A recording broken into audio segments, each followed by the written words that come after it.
we have two graduate students who are going to share their experiences as graduate students in Memorial with us. The first presenter is Francesca Boschetti, doctoral student in the Department of English, Faculty of Humanities and Social Sciences. Please join me in welcoming Francesca.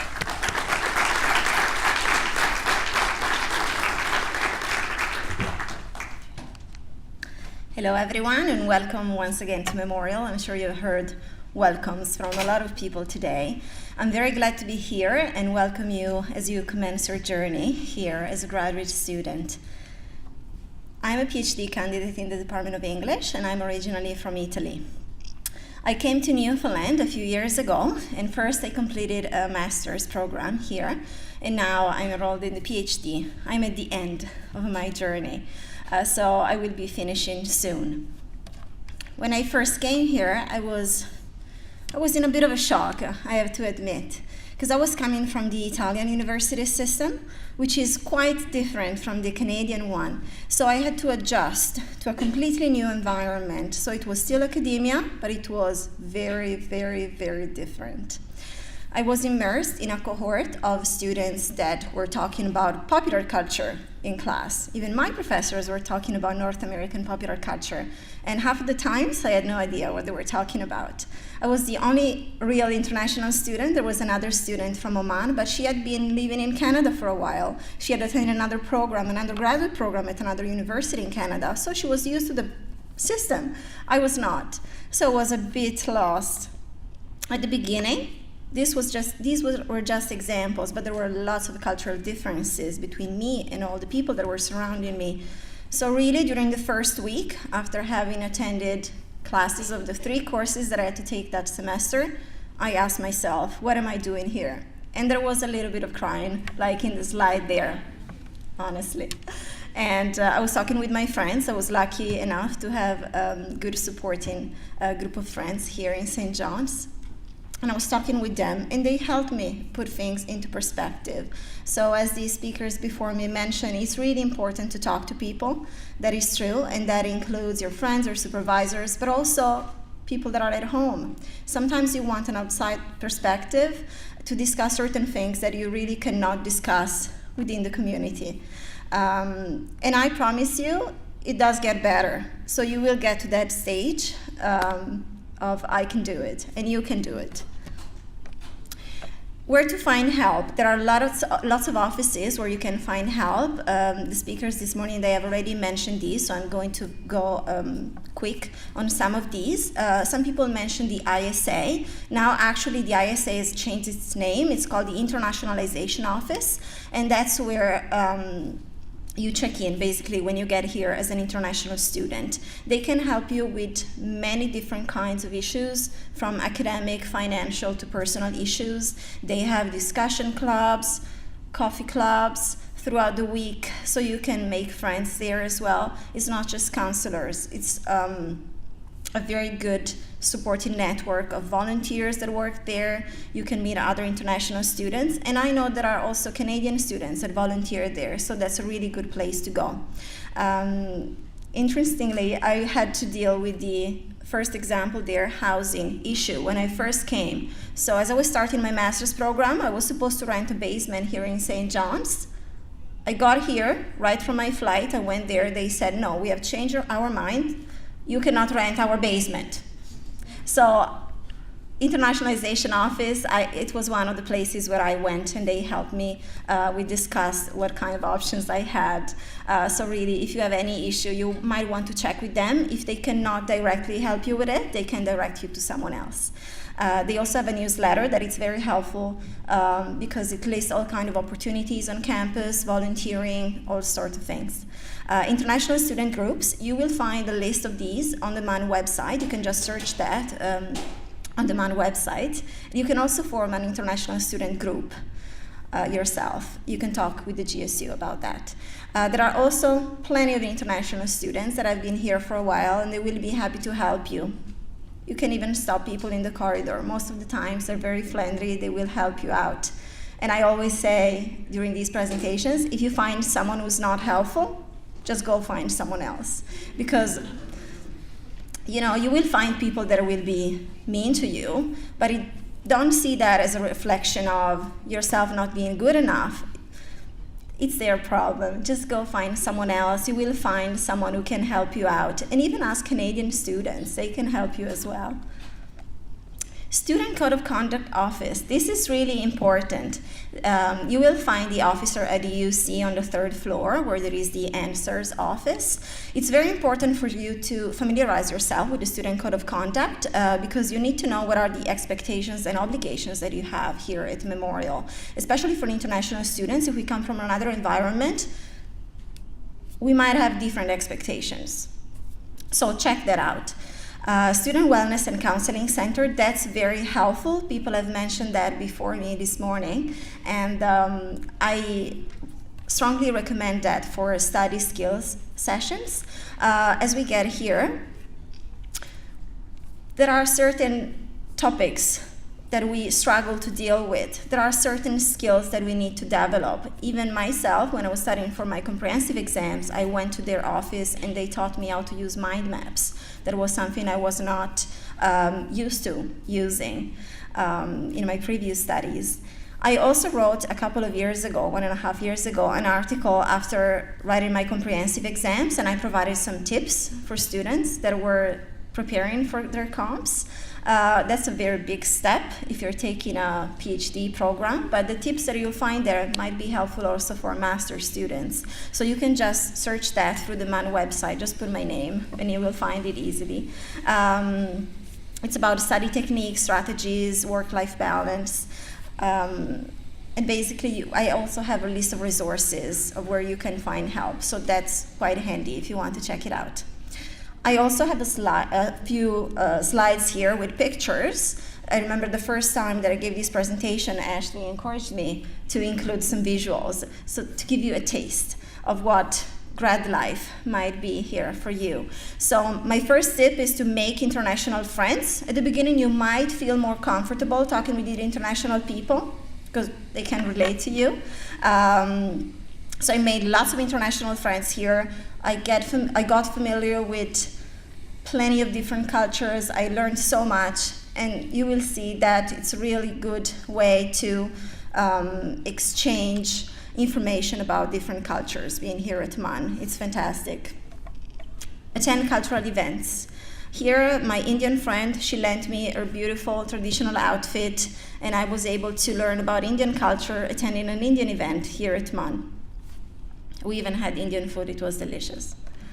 Again, during that event, I learned a lot about other cultures, and it was not just Indian culture. That event, there were people from all over the world, and we exchanged information about our different countries.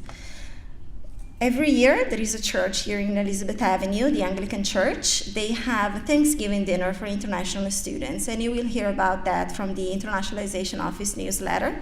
That's a great way to learn about Canadian culture, learn about Thanksgiving. Of course, in Italy, we don't have Thanksgiving. I was not familiar with this tradition. There will be the chaplains there, but it's not just about religion. You don't have to be someone who goes to church to attend this event. They will explain to you what Thanksgiving is about, and it's just a great way to know new people as well. This picture is from the Christmas parade a few years ago. So again, through the listserv of the Internationalization Office, I got to know about this opportunity organized by CBC, that it's very close to campus, there was a chance to participate in the Christmas parade, represent MAN, represent international students with CBC. So this is something that you might want to look out for. I mentioned making international friends, but I also think it's very important to make Canadian friends. You will see Canadians, they tend to be very friendly. In St. John's, people are particularly nice, particularly friendly, and you will see they're happy to talk to you. Even if you're at the bus stop, people will talk to you. The driver will say hi and goodbye. That doesn't happen in Italy. So it was a big change for me. Okay, they don't want to talk to you on the bus in Italy. But here, yes, people are very friendly. You can have a conversation at the checkout, at the grocery store, if you go to the mall. So sometimes, we feel quite lonely as international students, and I felt many times that even just going to Sobeys or Dominion at the grocery store made me feel a little bit better because I could talk to someone, right? Those days that I felt a bit lonely. Volunteer. There's lots of volunteering opportunities here at Memorial. This picture is actually from the GSU in Tauman Barbecue that was after graduate orientation a few years ago, and I volunteered there. I then became the first vice president of Tauman the following year. Tauman is great for volunteering. There will be lots of volunteering opportunities. That's the Teaching Assistant Union of Man. With the GSU, you will see there are tons of volunteering opportunity as well, but through listservs, especially the internationalization office one, you will see that there are lots of volunteering opportunities within the community as well, so not necessarily related to MAN. And that's a very good way for networking, making connections, and feeling less lonely. Attend seminars and lectures. There's lots of opportunities for professional development at MAN, for networking, and you will be able to present at conferences, and you will be able to attend conferences, mini conferences here at MAN. We also have travel funding that is provided by the university, so do take advantage of that. So see present at conferences. This is a picture from the Aldrich conference a few years ago. And I'm sorry. And in this picture, you probably recognize the president of Memorial, Dr. Gary Kaczynowski. This is on the day where, as part of the Tauman bargaining team, we signed a new collective agreement with the university. So there are tons of professional development opportunity. You can develop skills. I was in the bargaining team, and I was able to learn about negotiation here. So I'm from Humanities, but I was able to negotiate the collective agreement of the Teaching Assistant Union. That's pretty useful skills. Okay, so to summarize, to succeed socially, get involved, and you can get involved through all of the things that we have mentioned so far. So attend events, volunteer. Do not socialize only with people from your own country. This is very important. I remember when I first came here, not that there are lots of Italian people here, actually the Italian community is quite small, but I remember that I tended not to, it's not that I was avoiding Italians, but I was not looking for them too much. So I didn't want to be surrounded by Italians because I didn't want to spend all my time speaking my own language. I wanted to meet new people. I didn't want just to think about home. So this is something that I recommend. Don't just spend time with people from your own country, especially if you're from a community that is quite strong here. For example, I know there are lots of people in the Chinese community here in St. John's or in the Indian community. If you live just with Chinese people and you speak Chinese all the time, that can be a bit tricky, for example, if you want to improve your language skills. So take that into consideration. So events, there are tons of events, international events, GSU events, your department, your faculty, SGS will organize events that you can attend. Also the off-campus housing office here at MAN, they organize events throughout the year. They have hikes, they have boat tours, so you might want to check that out. There are also local events in St. John's. There are so many events that are organized throughout the year, especially in the summer, but even throughout the years there are many. I think September 23rd and 24th, there's the Doors Open Day here in St. John's, so you will see many attractions will be open for free, so you can do your sightseeing then. To succeed academically, you really have to focus on your studies. So we talked about volunteering and spending our free times in many different ways, but of course we're here to complete our programs. So focusing on our studies is super important. You need to have a good relationship with your professors in general, your supervisor, that's super important, but also your peers and your family. Your family will be very important in those moments when you're struggling. You cannot talk about certain things with your peers, with the people in your cohort, and you're not comfortable talking about those things with your supervisor. You might want to get that outside perspective that you can get from your family and your friends. Also friends in other fields, right? They might have a perspective that can be helpful for you. I know I got a lot of tips from people in engineering. There was a field that was completely different from mine, but they really helped me put things into perspective as I was struggling with certain issues here at Memorial. Having a good work-life balance is super important. We hear about this all the time on websites, blogs, and magazines, even on Facebook. All the time there's talks about work-life balance. So of course you need to focus on your studies, spend enough time in class, in the lab, in the library, doing research. But if you're stuck, you really need to seek help. So, sorry. So of course your supervisor, your graduate coordinators are people you should talk to. Sorry, I have a very bad cough. Your classmates, but also the counseling center that the other speakers mentioned before. They can be very helpful, just directing you to the right place, to the right office, if they have to direct somewhere else, or give you just tips on how to succeed here at MUN.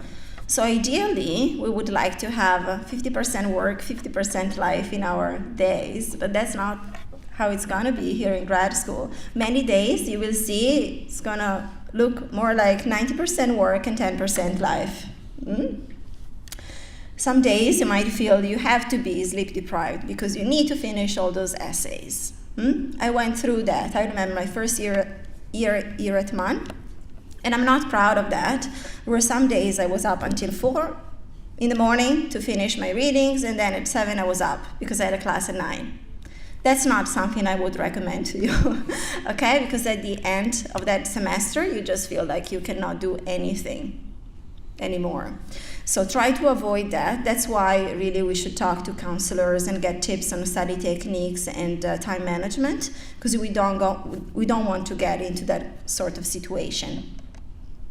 So to develop and learn time management skills, what I found really helpful for me was to make a schedule that is flexible. So don't be a slave of the schedule, okay? You need to adjust your schedule because let's say you have 30 books to read for a specific deadline. You estimate it will take you that certain amount of time, but then that's not what happens, okay? You have to readjust your schedule as you go on. Using a planner, that's quite helpful. Again, previous speakers mentioned this. I find that the paper planner is what works best for me. Study techniques, they need to work for you. I remember when I was preparing for my comprehensive exams, I talked to so many people trying to get tips on how to prepare for comps. Some of the tips that I got were super helpful. Other suggestions, not so much. So not everything works for everyone. We're all different. Different techniques are gonna work for different people. So I remember having this talk with my supervisor. She recommended me a sort of things to do, steps, but those were not working for me. So I tried to readjust the initial plan. Also, a reward system can be helpful to keep yourself motivated. So for example, you have to read 50 sources. When you finish 25, take a break, take a day off, and go on a boat tour, something like that. Succeed professionally. We have so many workshops and lectures and seminars that are organized here at MUN. That really helps you when you need to find a job, because if your GPA is perfect, if you were in class all the time and you were fantastic in your courses, you got all 90s, you're close to 100 and 290s, but then you didn't do anything else as a grad student, that's not going to be very helpful for your resume or for your CV. You need to do other things as well. I'm not trying to ruin your GPA, that needs to be good as well. So the EDGE workshops they're fantastic actually. That's professional skills development workshops that are offered here at MUN. They're just for grad students. People talked about money management before me. They're actually organizing a money management session in October. So you might want to talk to Julie Bowering about that. She's the person in charge of those. Also memorial events and career fairs. Those are very helpful. Even if you're not looking for a job, you can go there, talk to recruiters, and get an idea of what they want and what they need so that you can develop skills that are actually going to make you marketable in the job market. So there will be times when it's going to be very hard to be a grad student. It's very stressful being a grad student. It's very stressful being in a different countries where you might be speaking a different language, right? Not all international students speak a different language. Some of them, they have English as their native language, but for many of us, we have to live in a completely different world, using a different language all the time. What I'll tell you is that the day you start and dream in English means it's going well. So when you feel homesick or demotivated, remember that you should really focus on the positive sides of your experience here. There's many of them. You're here to learn about your field of study. You're here to become an expert. At the end of your degree, especially if you're doing a PhD, you will be the expert on that topic that you have in your dissertation, you will learn about a new culture, Canadian culture, Newfoundland culture, but also culture of all the other international students that are surrounding you. You will make new friends, meet new people, new experiences, and you might practice another language. So I hope this was helpful, and good luck. Welcome once again to Memorial, and I wish you all the best and success in your studies here at MUN.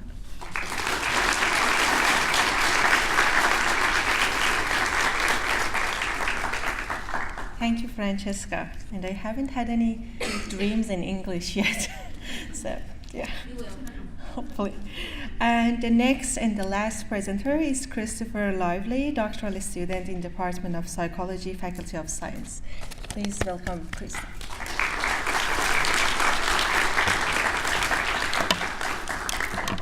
So hello everyone, and just like everyone before me has said, welcome to Memorial University, to St. John's in general. I truly believe you made a great decision to start your program here. Memorial is a great school, and I really think you'll have a great experience. So like Bahar said, my name is Christopher Lively, and I'll share a bit about my experience at grad school so far. And I'm not an expert by any means, but I'll share things I've learned through the journey. In terms of my education career, I completed my undergrad degrees at St. Francis Xavier University in Nova Scotia. And I started my, did I hear a woo? Did someone say woo? Okay. Well, we're Memorial now, okay. I started my Master of Science in 2015 and just finished real recently, and I'm just starting my first year of my PhD in forensic psychology. And part of my decision to remain at MUN for my PhD studies had a lot to do with the great experience that I had during my master's training. I had a lot of support from my supervisor, my academic unit, my professors. I also had a lot of opportunities to make my graduate experience unique to me. And that's a key point that applies to all of you here too. I want you to have this as a take-home message. That grad school is a unique experience to everyone. For the most part, what you put into it is what you will get out of it. Now, obviously, there's some aspects you don't have a choice on, like core courses or the comprehensive exam, but beyond that, everything that you do in your particular program is really up to you. So over the next couple slides, I'll give some examples from my own graduate experience to help illustrate this, but the core message to get from me today is that you are the one in control of your graduate experience, and you can make these years much more than just earning a degree. So part of having a successful grad school experience is to find a proper work-life balance. Now, there's no one best way to manage your time, and this will be different for everyone here. But I'll share again what has worked for me, and keep in mind that my approach may not fit with your particular needs, but nonetheless, find what works right for you and keep going at it. So one of the perks of grad school is having a flexible schedule, which is really great. It's really awesome. But if you're not careful, though, it's easy to lose focus, and you can put too much effort into your school studies and ignore stuff at home, or put too much effort into your personal life and lose sight of your grad studies as well. So first of all, it's really important to be disciplined. So simply, as an approach that I like to take is treat grad school as a job. Clock in at 8 o'clock, clock out at 4:30. Sometimes, of course, that's not possible, but the point is making a schedule can help you with the work-life balance.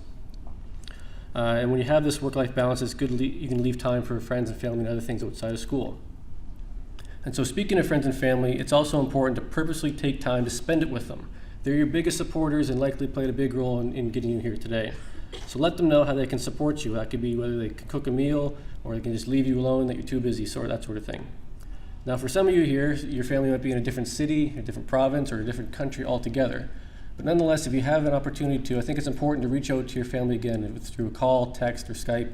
It's nice to have a connect with a small piece of home. And I'm sure whoever you connect with will be happy to hear from you, and you'll be encouraged as well. But most importantly, take time for and care of yourself.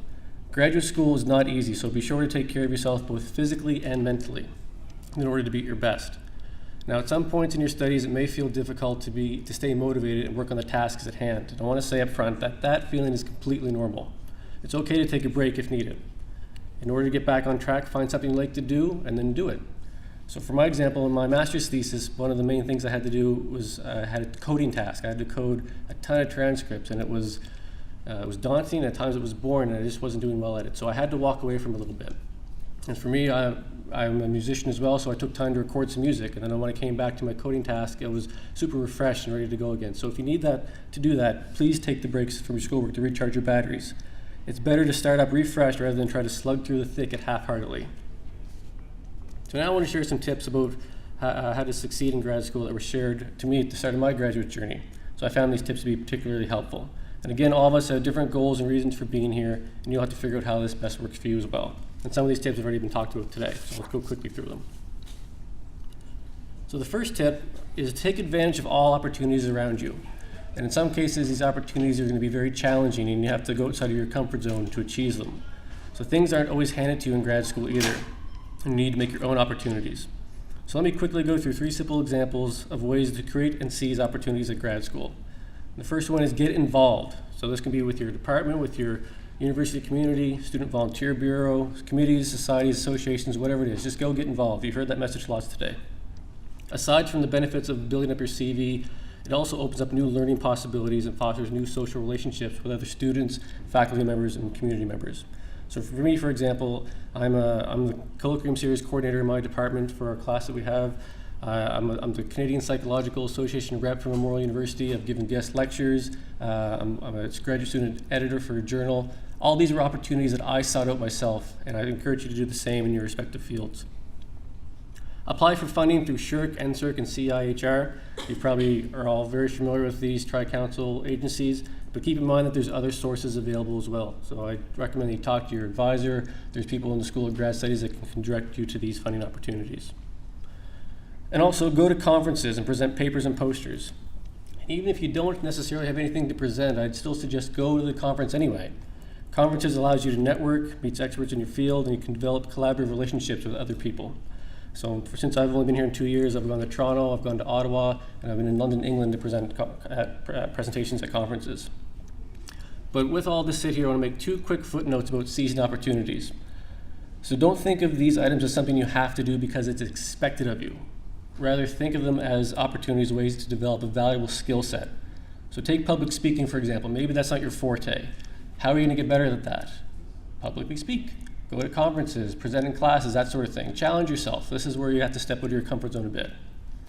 And secondly, just because the opportunity is there, it doesn't mean you have to take it. So what I mean by that is be wise of your time. You don't have to volunteer with every group, you don't have to work on every single research project, but seek the opportunities nonetheless. Seize opportunities that will stretch you a bit, but not to the point that your other goals and responsibilities are out of reach. Second tip that was given to me was grow your online presence. So if you haven't already, think about maybe making a web page, a blog or something that you can share your research findings on. Maintaining your own website and posting research information also helps you to practice your writing skills. Share findings with the research and get your name out there in the research world. So things such as LinkedIn, Twitter, ResearchGate, these are all platforms that can help build your research base and extend to other researchers. And if the lab that you're in has a website, ask your supervisor, hey, can I have a profile page to share about my accomplishments? Third tip here is write, publish, and apply. Now, a grad student life can probably be summed up in those 3 words. You'll be doing lots of those over the time that you're here. So it's important to start practicing these skills as early as you can. For better or for worse, developing your skill in one area, such as writing, will impact some other areas, such as publishing. So again, let me give some 3 quick tips on how to do this. Write every day. No doubt you will spend a lot of your time writing and editing papers and proposals, but communicating ideas clearly and coherently through writing is a very valuable asset to have, especially when it comes to research proposals. And practice makes perfect. Suggest that you write something every day and ask others other feedback if you're writing too. Publish everything. Publish your master's thesis, your PhD thesis, work on other side projects, see how you can contribute and be on the publications. In terms of publishing, publish in different mediums. Don't just go for academic journals. You can write stuff on an online blog or to practitioner magazines. Make sure the research that you're doing is getting out to the people who can use it, the practitioners. And apply high. In other words, send your articles to the very best journals. Send your book proposal to the best publishers. Apply for the biggest scholarships. And if these ones reject you, try a different venue. So on that note, don't get discouraged by rejection. Unfortunately, that's part and parcel of this game of grad school. Whether it's a funding application or a paper rejection, it's going to happen. I've applied to a lot of things in my 2 years, and I've been rejected a lot, but I've also been successful some. I can't stress this point enough. Being rejected from a journal or funding or anything that you apply to doesn't mean that you do bad work. It's really important not to take the rejection of your work personally. And someone actually shared with me that the president of SSHRC, in his first attempt to apply for a SSHRC scholarship, do you think he got it? He did not. And now he runs the joint, so he can maybe have that potential to think about as well. So persevere through the rejection and try again. So now, as I near the end here, I want to talk about something that is sort of common among graduate students, and that's the concept of imposter syndrome. So this refers to the idea of having feelings like you shouldn't be here. You're not cut out for grad school. Your profs and your peers are going to find out that the real you is not good enough to do the job. You basically feel like you're an imposter. You might think things like the admission committee made a mistake. I look good on paper, but I suck in person. I'm not smart enough to do this. Any sort of thing like that.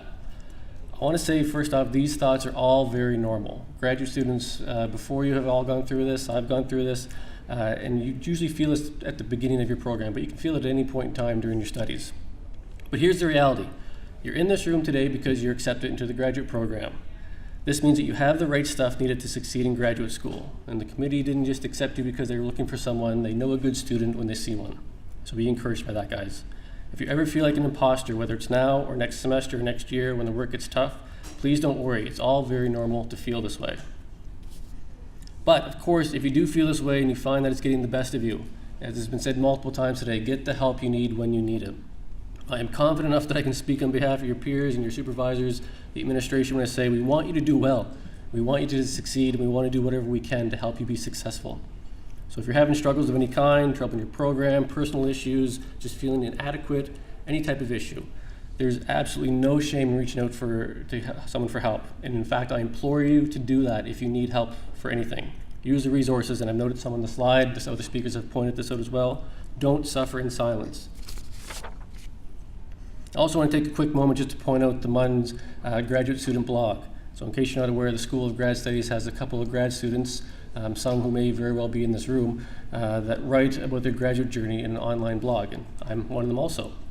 I'd really recommend you guys take 5 minutes out of the week and just read what these people are writing about in their experiences. All of these bloggers are literally going through or have gone through the same experiences that you're about to. I think that by reading someone else's path in grad school can help you to navigate your own journey.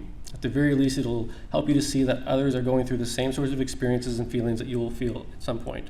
Again, you're not going at this alone. Graduate school is really a shared experience. And last but certainly not least, guys, have fun. As I said at the beginning, grad school is what you make of it. It's really unique to everyone. To succeed, it takes a lot of time and hard work. And it's important to reflect on why you're here. Don't forget about the reason that you came to grad school, whether it's to solve a problem or to gain more knowledge. Keep that motivation in mind when things get frustrating or overwhelming, and begin with the end goal in mind. Well, it may not feel like it, trust me. Time flies by when you're in your grad program, so enjoy the incredible learning experience and make the most out of it. Thanks for listening, everyone, and once again, welcome to Memorial University.